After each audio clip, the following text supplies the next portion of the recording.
Communication at sea is easy to think about if you go back about 150 years, when once a ship went across the horizon, you had no idea where it was, what happened.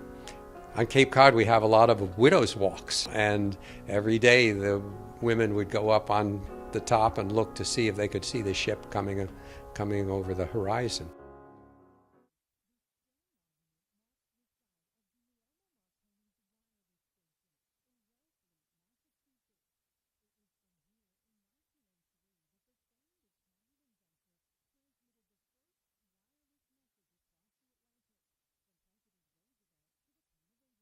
To have that first message sent from the United States from Wellfleet on Cape Cod was huge.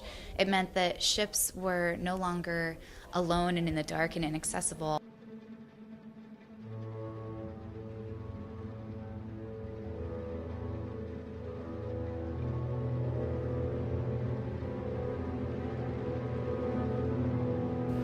It was the Titanic that made everybody realize how important it was to have radio communication on a ship. The Californian went steaming right by with its radios turned off, actually in sight of the Titanic when it was in distress. But it was only because the Carpathia's radio operator had his equipment on that they came and saved the remaining people.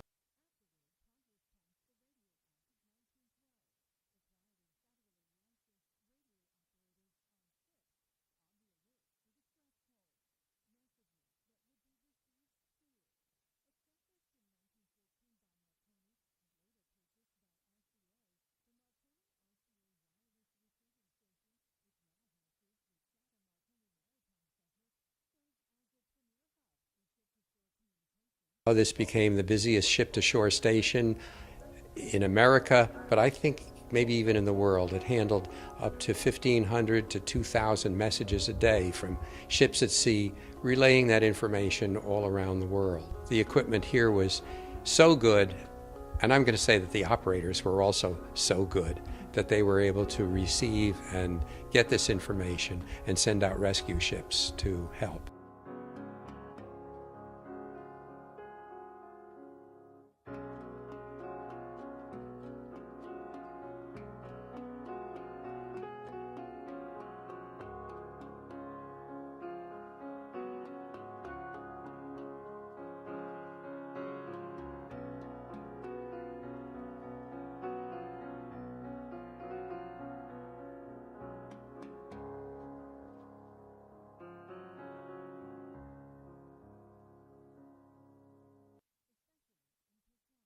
Every month here, we will hear about the Coast Guard going out and rescuing people. They're very busy in the waters, and without radio communication, I don't know how you would know that they were in trouble.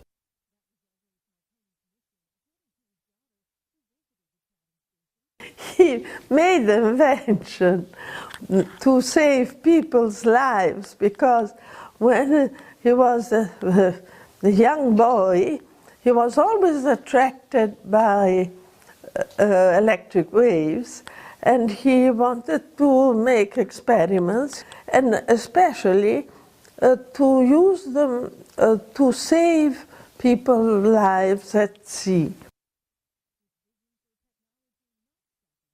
All the new modern technique, you see, all the digital radio, the web, the sites, he would be very happy. He understood that it would be possible to develop the radio in many ways. One day the people would carry a little box in their pocket, and they would be able to speak with their girlfriend, with their family, and so that's a mobile telephone. Push this button, then you can see.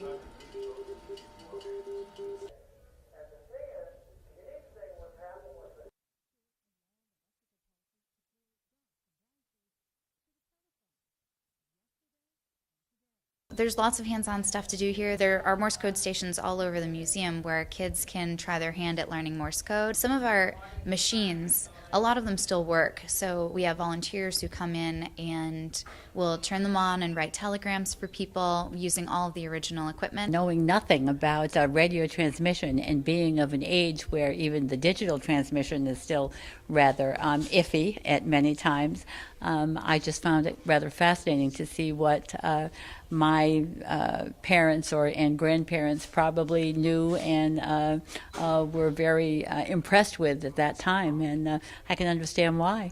I'm still impressed. We do have something available for everyone. We do have an Enigma machine, and we have some hands-on smaller models that people can actually try their hand at encrypting and decrypting Enigma messages. We have a Creed machine, which would have been hooked up with a Kleinschmidt machine.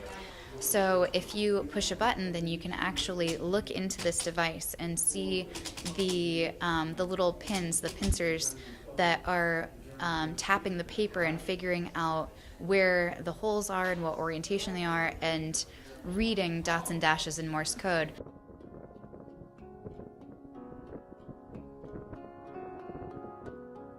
Today, there's not a single part of where his station was that is on land anymore. It is all washed into the ocean.